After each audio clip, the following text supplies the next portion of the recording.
Hello hi అండి, welcome back to my channel. నా channel ఎవరైనా ఫస్ట్ టైం చూస్తుంటే ప్లీజ్ లైక్ అండ్ సబ్స్క్రైబ్ చేసుకోండి.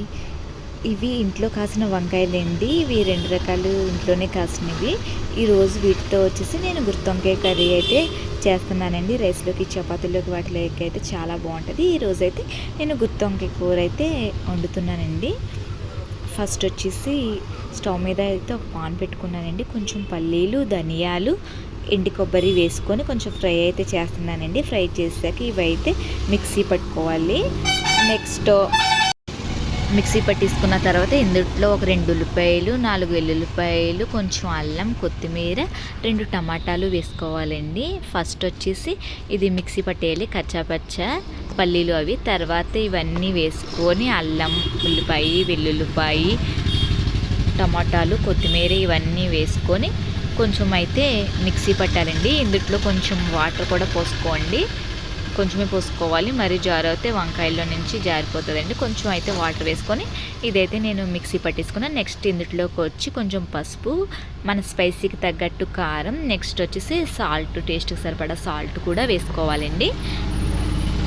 వేసుకున్న తర్వాత మళ్ళీ ఇవన్నీ మిక్సీ పట్టేయాలి. మిక్సీ పట్టేసాక ఇదిగోండి పేస్ట్ అయితే ఇలా రెడీ అయిపోయింది. నెక్స్ట్ అయితే నేను పొడవు వంకాయలు కాకుండా ఇవి రౌండ్గా ఉన్న వంకాయలు అయితే తీసుకుంటున్నానండి. తీసుకొని సాల్ట్ వాటర్లో అయితే కోసి వేసుకున్నాను. వేసుకున్న తర్వాత ఇలా అయితే ఆ పేస్ట్ మొత్తం వచ్చేసి ఇలా పెట్టేశాను. నెక్స్ట్ స్టవ్ మీద వచ్చి ఒక వెడల్పాటి గిన్నె అయితే పెట్టుకున్నానండి. పెట్టుకొని ఆయిల్ అయితే వేసుకున్నాను. మనకు కొంచెం ఆయిల్ ఇందులో ఎక్కువే పడుతుందండి, వంకాయలు మగ్గిపోవాలిగా. ఇందులో ఆయిల్ హీట్ అయిన తర్వాత షాజీరా, బిర్యానీ ఆకు, దాల్చిన చెక్క, లవంగాలు అయితే వేసుకున్నానండి. అవి కొంచెం బాగా ఫ్రై అయిన తర్వాత నెక్స్ట్ మనం ఈ పేస్ట్ పెట్టుకున్న వంకాయలు అయితే ఉన్నది కదండి, ఆ వంకాయలన్నిటినీ అయితే ఇందులో వేసేసుకోవాలి.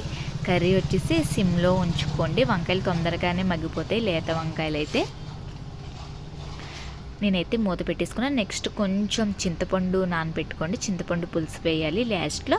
ఇదిగోండి కర్రీ అయితే కొంచెం ఒక సైడ్ అయితే మగ్గిపోయినాయి వంకాయలు. నేను ఇంకో సైడ్కి అయితే టర్న్ చేస్తున్నాను. వంకాయలు మూత పెట్టుకుంటే తొందరగానే మగ్గిపోతాయండి. మీకు ఇందులో సాల్ట్, కారం ఏమైనా సరిపోయినా ఇందులో వేసుకోవచ్చు. నెక్స్ట్ కొంచెం పులుసు పోసాక ఇదిగోండి పేస్ట్ ఉన్నది కదా, వంకాయలు అయితే మగ్గిపోయినాయండి. మిగిలిపోయిన పేస్ట్ కూడా ఇందులో వేసేసుకోవాలి. వేసుకున్న తర్వాత కొంచెం అయితే ఫ్రై చేసుకోవాలండి, కొంచెం మగ్గిపోవాలి. ఆ పేస్ట్ పచ్చివాసన లేకుండా ఆనియన్స్ అవి వేసాం కదా. తర్వాత ఇందులోకి వచ్చేసి ఒక చిన్న టీ గ్లాసుడు వాటర్ అయితే పోసుకున్నానండి వంకాయలు ఉడకడానికి. పోసుకున్న తర్వాత మనం చింతపండు నానబెట్టుకున్నాం కదండి, ఆ చింతపండు కొంచెం పులుసు వేసుకోండి, ఎక్కువ అయితే వద్దు.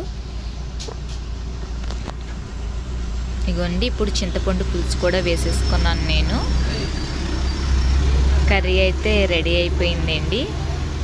వంకాయ కర్రీ చాలా టేస్ట్గా ఉంటుంది. దించే ముందు కొంచెం కొత్తిమీర వేయండి. ప్లీజ్ లైక్ అండ్ సబ్స్క్రైబ్ చేసుకోండి నా ఛానల్ని ఎవరైనా ఫస్ట్ టైం చూస్తుంటే.